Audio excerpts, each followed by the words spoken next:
Welcome to the National Security Alert, brought to you by the Citizens Commission on National Security. Now here's your host, Roger Aronoff.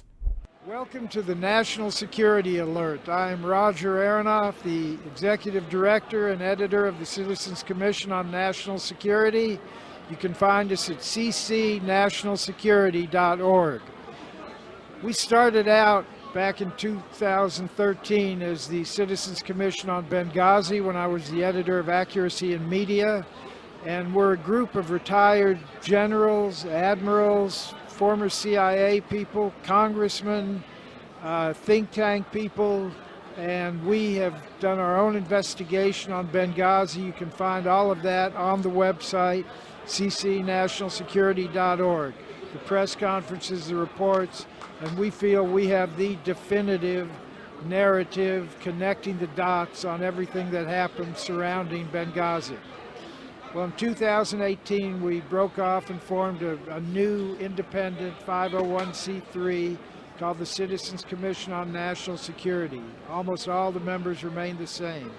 And now we have been digging into other issues, national security, some China, Iran, Russia, the relationship with Israel, but others are domestic, basically. The border security, energy independence, election integrity. There's so many issues that we have that are so important. Military readiness, wokeness. So all of these things affect our national security, and we are looking into all of those. Today we have two great guests. To start out, we have Brian Babin, congressman from Texas, and later on I will have Rich Baris, the People's Pundit. With that, we're going to get started right now. Here was my sit-down interview earlier today with Representative Brian Babin of Texas. I do that, and he's from the same city I'm from, Houston. He represents southeastern part of Houston, Texas, and all the way to Louisiana. Wow, 9 counties. That's fantastic. And he is right on the target on a number of subjects that are dear to us at the Citizens Commission on National Security, related to the national security of this country, which many people feel is hanging by a thread. We're looking at, first, let's talk about one I know that's dear to you, is the border and what's going on across the border, how they're letting tens of thousands of people, really it's over millions in the year and a half that have come across. What is going on? Is this deliberate? What do you think's happening? This is a deliberate plan of the Democrat Party. It's out of the closet. Just did a down the way did an interview, and you know the Democrats used to try to hide and stay in the closet on a lot of this socialist open borders, high taxes, and really the kind of things they're pushing today, the wokeness. But now they're completely out of the closet. It's wide open, socialized, everything goes. They want to open this border up and bring in thousands and millions of people, put them on and enfranchise them with a vote. We've seen them try it repeatedly. They introduced under Nancy Pelosi, the very first bill of this session was H.R. 1, a federal takeover of basically a state authority. The states are the ones that for 243 years have been the authorities over our elections, including federal elections. And they've tried to change that, to take it over, and we know why. They want these people to come in. They put them immediately on public services, put them on a road to enfranchise them with a vote, and have a perpetual majority. And we're seeing the results of that. Millions and millions of people overloading our public services. We have to educate their children. We have to medicate and treat them free. We saw every single Democrat candidate for presidency in the last presidential debate. Every one of them said they would give them free educations and free health care. And what other Americans get that kind of stuff? Even our veterans. I'm a veteran. Start treating our veterans better than illegal aliens. Instead, we are treated like second-class citizens in our own country, and we have, on top of the 3 million that have already come in under President Biden, we've also got to include in that 800,000 what we call gotaways. These are people that were detected by our technology, but we could not apprehend them. These people have come in and disappeared into the interior of the United States of America. And 56 of these individuals have been on the terrorist watch list. Over 20,000 of them have been repeat convicted felons that have been convicted in the United States, served time and been deported. Now they're coming back. And for some reason, the Biden administration and his hand-chosen Secretary of DHS, Mayorkas, they have empowered the drug cartels, and the Chinese are sending in boatloads of fentanyl and opioids, which has killed over 100,000 Americans a year. And that is the prime reason for causes of death between the ages of Americans, between the ages of 18 and 45. Listen, the cartel's best friend is Joe Biden and Alejandro Mayorkas. The amazing thing is, without the media enabling them to get away with this and not focus on it, not go down to the border, they couldn't do this. I mean, what happened that all of a sudden they felt they could be so brazen and allow this lawlessness? It's hard to say how they could absolutely, because they see the polls. You know, Biden's got about a 30% approval rating now. It's incredible. I think it's the lowest in modern history of any president. And they're committing suicide politically. And of course, we don't have the media on our table. If it wasn't for outlets like you, our message would not be getting out. And even though they're covering up a lot of them, blacking out some of the news and the mainstream media, you can't help but see the murder rates increasing. Being overrun in your schools and your facilities with illegal aliens, and everything that's been happening, under the guise of the pandemic of COVID, lockdowns, what have you. And people are not stupid. They're going to go to the polls this coming November, and I think they're going to give a real big red slap in the face of the Democratic Party, and I think we're going to take these majorities back. And if it doesn't happen, woe to America. Well, that brings up another issue that you brought up about the elections and wanting to federalize the elections.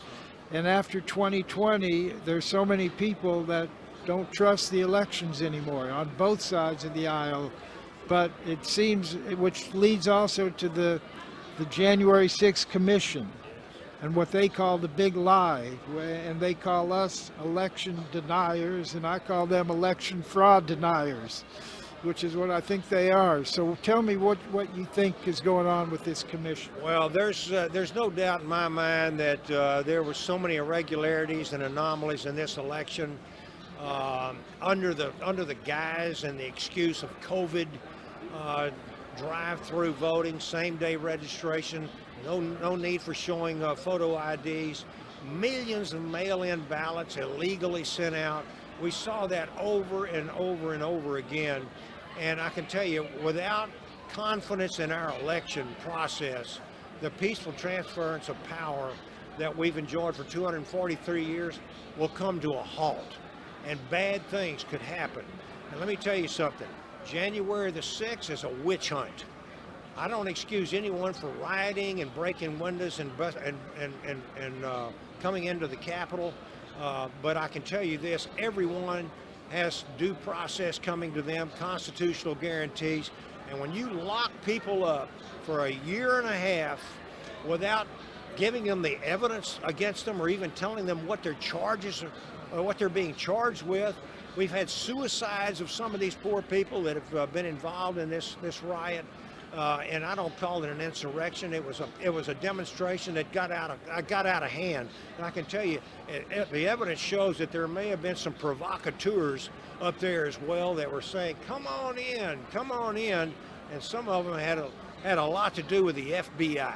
Absolutely. You saw the Ray Epps, of course, is one, but there were many others, and and we talk about the Whitmer kidnapping case, where there were at least 12 FBI informants or agents that were part of that, and it's clear that this was the case here also. I mean, there's been some great reporting on it by Julie Kelly of American Greatness. You've probably seen it.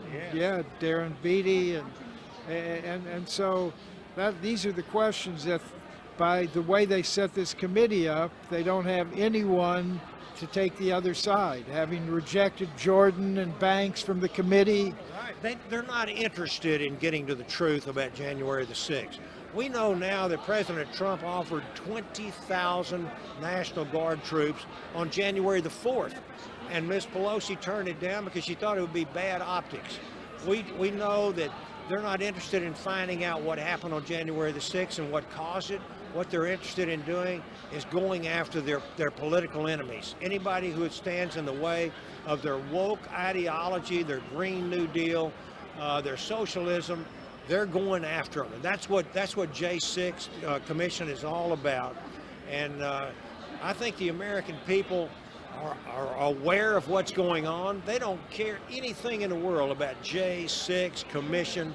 What they want is to be able to afford groceries, their gas bills, to be able to send their kids to safe schools and not be locked down, and to have feel safe in their homes and in their neighborhoods, and to discontinue this foolishness of defunding our police departments and having a wide open border. This is what people are interested in. They're not interested in the least in the January 6th commission, which is nothing but a witch hunt.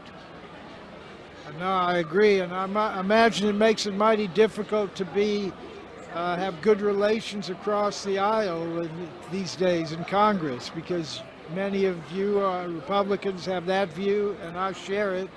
But the other side acts like this is worse than 9/11, and that January 6th was an insurrection, and they're trying to save democracy.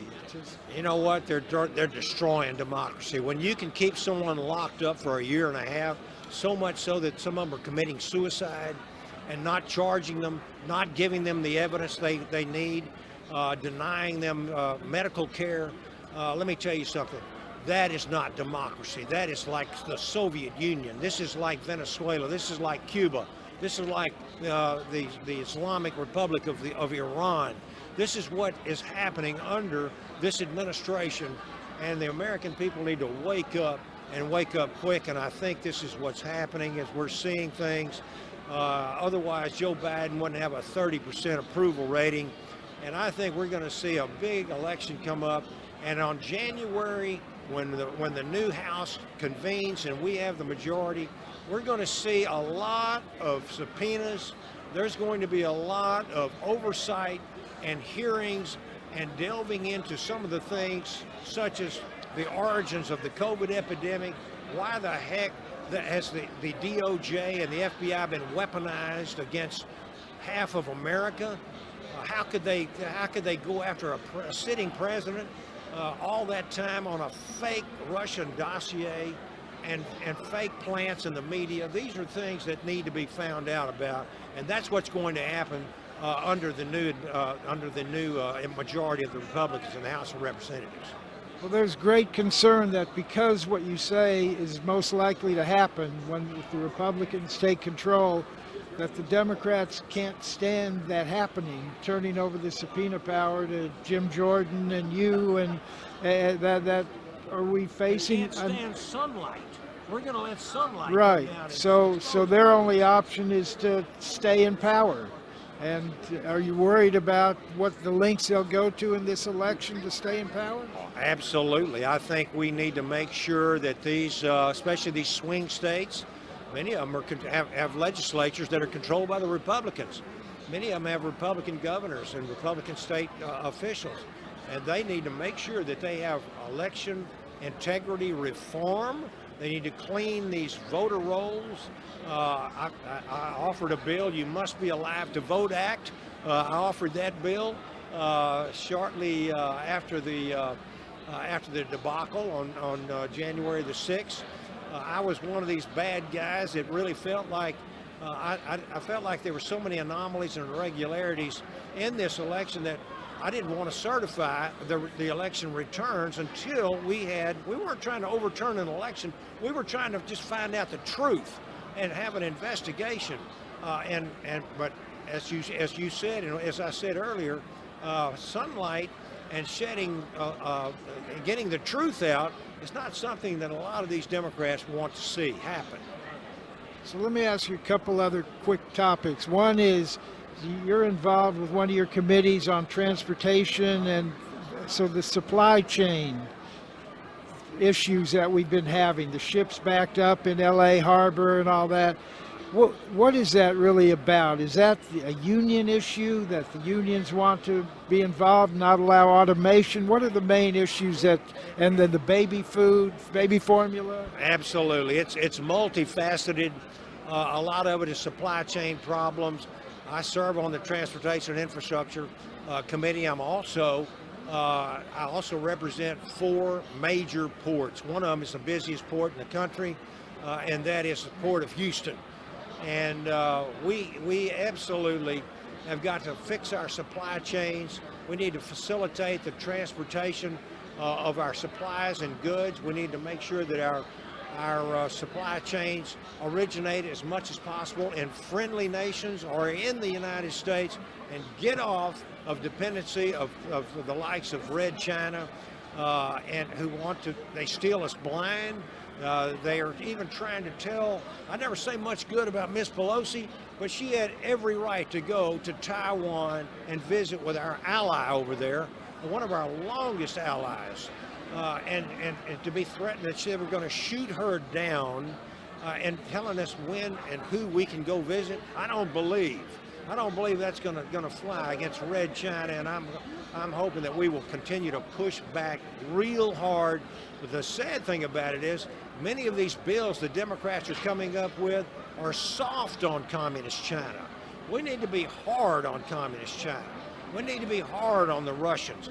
And when our president has killed our fossil fuel industry to where we're paying through the nose for gasoline prices, and he has to go hat in one hand and gas can in the other to go to Saudi Arabia or Venezuela or the Iranians or Putin in Russia and ask them to start producing more oil to get the prices down, when we've got the great state of Texas, Louisiana, Oklahoma, Pennsylvania, North Dakota, many oil producing states that can step up to the plate.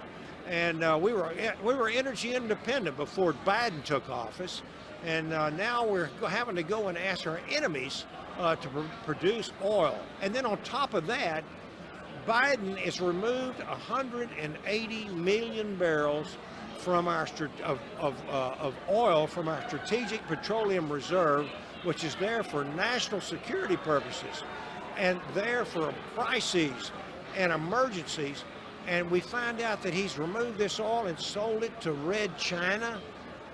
Give me a break. How do we square that with somebody that's supposed to be looking out for America first? Yeah. So one quick final question. On the energy, what do you see as the link between Biden's energy policies and the war that led Russia to attack Ukraine? In other words, would that have happened if we still control the world's energy supply? Well, Biden's energy policy has enabled Putin to finance his invasion of Ukraine. But let me back up even a little bit further. Biden's withdrawal, the debacle from Afghanistan, the way that came down, it absolutely incentivized Putin to invade Ukraine. He knew he was dealing with a weak link in the White House of the United States.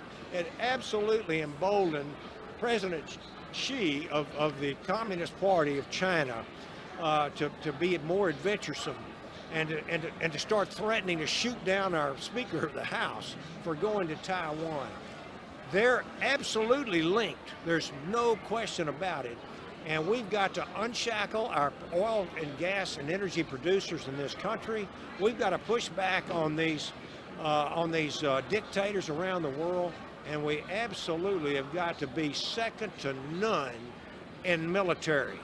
We cannot ever allow anyone to supersede us militarily or energy-wise, and the United States has got to remain the shining city and the beacon of freedom on the hill that Reagan once described the USA, and we've got to remain in that position at all costs and at all times.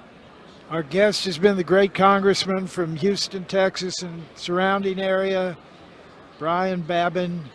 Thank you so much for being with us today on Citizens Commission on National Security. Thank you. All right. I appreciate you. And then I had a chance to sit down with Richard Baris of Inside the Numbers, the People's Pundit, to talk about the recent election in Arizona, elections in general, and what his work involves. My next guest is the People's Pundit, Rich Baris. You've seen him if you've been watching Real America's Voice, and he's all around, and he is becoming one of the top pollsters in the country, and he's a bundle of energy as well. I've gotten to know him over the last day or so, and I can tell you he's a smart guy and knows a lot about this stuff. So we're going to get into it. I know right now the topic that many people are interested in is this race for governor, for the Republican nomination for governor in Arizona.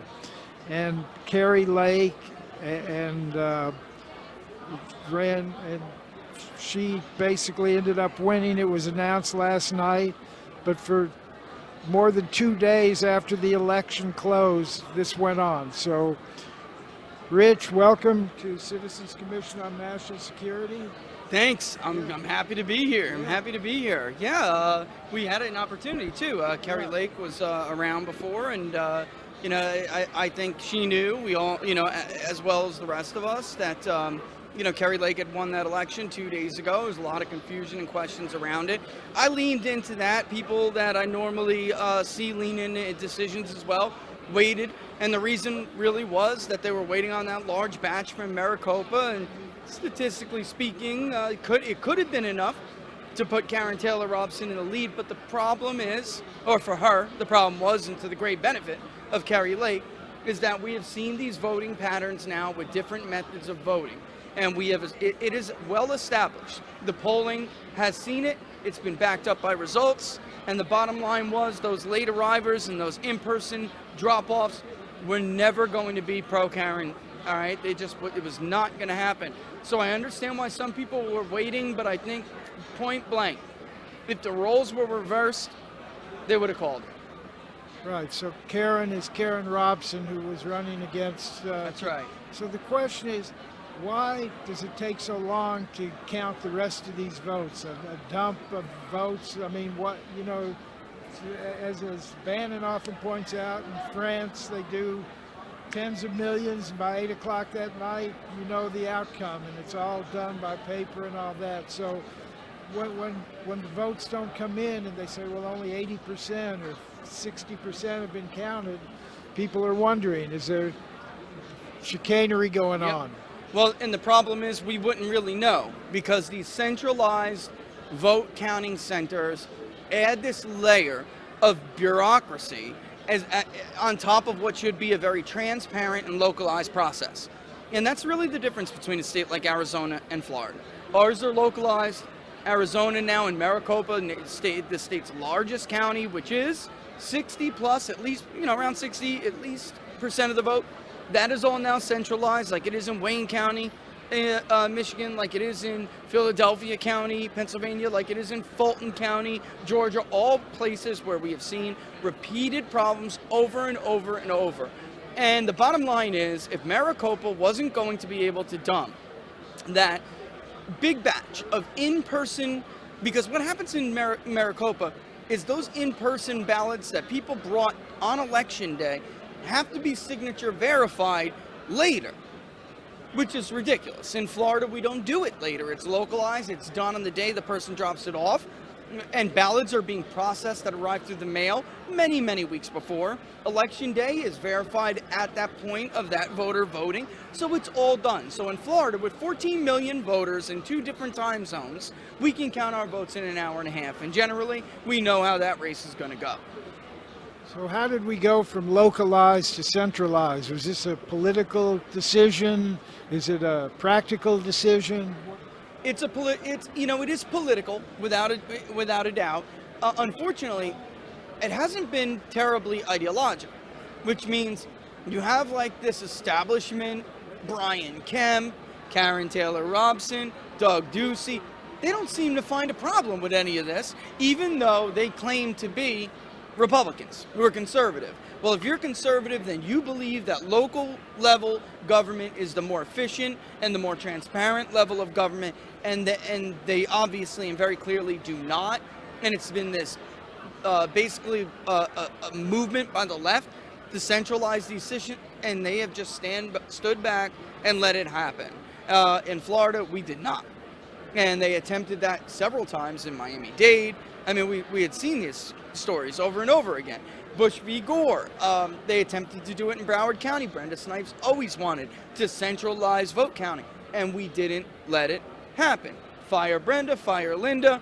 All of a sudden, elections are running smoothly again in the state of Florida. It's not hard. It's a simple formula. They don't want to do it. It's that because it benefits them, and it also makes them feel like we're giving these people a level of power that they don't deserve, nor are they competent enough to have.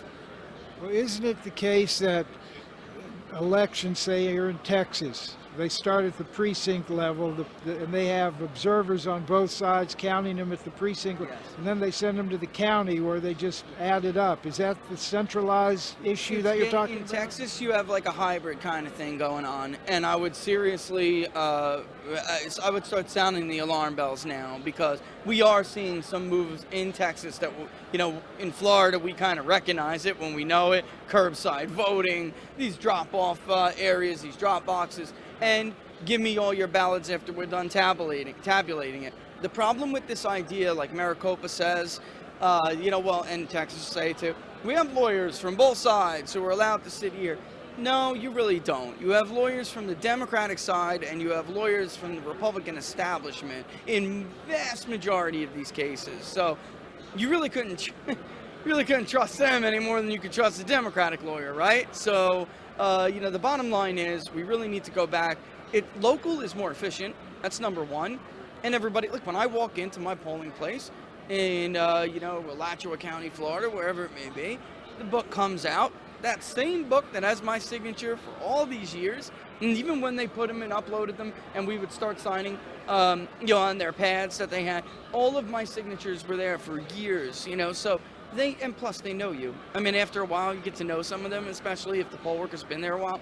Higher population centers, I get that maybe that, you don't remember everybody's face, but it's still better, and at the end of the day, it's being done at the time that ballot is being submitted or counted, whatever it may be.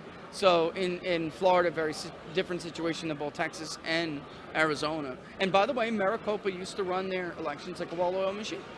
So let me ask you, Wisconsin Supreme Court found that these drop boxes, unattended drop boxes, it was illegally done by the Wisconsin Election Commission rather than passed by the state legislature. What impact is that going to have across the nation where there are drop boxes in other states? Well, it's going to deal right now with just Wisconsin, but, Republicans, or how you want to call them that, Trumplicans, right, the new right, they should fight that and fight it hard, because COVID was not an excuse to unilaterally, without the will of the people behind it, unilaterally change how we conduct elections. That is done by the state legislature. It is not done by in many cases, unelected bureaucrats enforcing this stuff on everybody else. In Wisconsin, it will matter. It will matter quite a bit. And so will, by the way, the tightening and buttoning up of indefinitely confined. When you don't have those drop boxes, it makes it a lot harder for people to basically go and fish down ballots that are claimed or they're supposedly claimed. But the truth is, many of those, as Philip Klein and others have showed, those voters did not cast those ballots. So talk about the issue of observers. So in a general election, you have Democrats on one side, Republicans, both sides are supposed to see every ballot get counted. And in a primary, it's Republican against Republican. So how does that work? And is it the system working overall the observer system? You know, from what I heard, the observing in Maricopa wasn't horrible, but again, you really, you know, if you were to ask Kelly Ward at the Arizona GOP, I think she would say that that wing of the party does not really represent the grassroots. So, are we really giving? Have we been given a seat at that table? I think she would say no. But generally, look at Virginia in 2021. I know people in Virginia who say we being Republicans, we were able to win that gubernatorial election because we had observer representation in over 90% of the precincts, whereas in 2020, it was nothing, maybe not even a quarter. So they put their act together, and they made sure that that was different this time, and they really do attribute that to a more, or what they would say is a more fair count. I'm hearing from a lot of people, and I'm wondering myself, after the 2020 election and all the questions raised by that, and there's this feeling that if the Republicans take control of the House and Senate, Biden and the Democrats are in for one hell of a ride in the next 2 years, and that they can't stand the scrutiny to switch, for instance, the J6 committee to put it in control of Jim Jordan, for instance. Yeah, right. You know, and so the only way they can prevent that is if they stay in power. And so there's this great suspicion on both sides of the quality of the elections now. I mean, how would you rate that? I mean, what do you think people should be looking? I think, honestly, that's a valid concern. We have several states, which I think during the primaries definitely displayed that, that they're a terrible mess. Pennsylvania was a disaster, and they're cooking it up to make sure that it's even worse. That ruling with ballots that could arrive without proper dates and everything, that's outrageous. That initial rule was really just supposed to apply to a few military ballot people, absentee ballot. It is not supposed to apply to the general population at large, but they're going to run away with that. But it's very clear, again, that some of these states that expanded, even Arizona, which had mail-in voting for a very long time where it was popular, these states that expanded them did so in such a short period of time that they were really not capable. The system wasn't designed for this. And so many of those states, early voting was never a big part of their culture, and definitely was not a part of their bureaucracy and their government. And they really tried in a short time to put it together, and it didn't work. And now we had 2 years to get it done, and I think we're going to see Wisconsin next week. It's going to be a clown show. And how does that affect what you do as a pollster? Because what you're judged by is how accurate you were, That's right. -3 plus. So do you take any of this into consideration when you're giving your numbers? You know, I know some pollsters that do, and they'll quietly, tell each other that, yeah, I do that. I don't, I just try to do the best job that I can do with what I see in front of me, although I do know that there is certainly a potential, for that. Like, for instance, people would look at Virginia governor's race. I think it's, Youngkin had a little bit bigger of a lead, and some people would say, you probably nailed it, Rich, but they shaved like 1/8 of a point off with fraud, There's nothing I can do about that. All I can do is do the best job I can do. Amazingly, we somehow got the percentage of the voting electorate perfect by age, ideology, race, party, region. Every one share of the electorate was dead on in our polling in Virginia, but it was 1 point off. One more question. Overall margin. Systemic. We are the Citizens Commission on National Security. How big of a national security issue are elections, and especially the ones coming up, 22 and 24? They're huge, and not just because of who's running national security policy with who wins and loses. A few reasons. One, if we don't get our act together, we have no right to lecture anybody else on the world stage about being the standard bearer for democracy. We're a laughing stock. The Russians are laughing at us. The Chinese are laughing at us. The Chinese think they selected this president. They don't think it was elected by the American people at all. I mean, this is very real. If you can follow the Russians and the Chinese, even on social media, you will see them making a mockery out of us. The Canadians, they go on Twitter and say, we can count a presidential or prime minister election by hand in 24 hours. You can't even get your entire country done in 2 weeks. I mean, it's ridiculous. It's a joke. It's a serious problem. But then the third part of that is that, in foreign policy, is known as regime credibility. If the regime, the government that you elect, doesn't have the faith by the governed that they actually elected them, then they are no longer credible, and things like that lead to the collapse of nation states. So everybody must have the utmost confidence that elections in this country have been conducted fair and accurately. Well, thank you. Do you have any final thought you'd like to give? Or No, thanks for having me. And hey, the great Rich Baris, the People's Pundit, we're honored to have you here, and keep up the great work. Thank you for being on us for Citizens Commission on National Security. Thanks so much for having me. Take care. Be back soon. Thank you for tuning in. We had a great show today here from CPAC in Dallas, Texas. This is Roger Aronoff with the Citizens Commission on National Security signing off till our next show. We'll see you soon.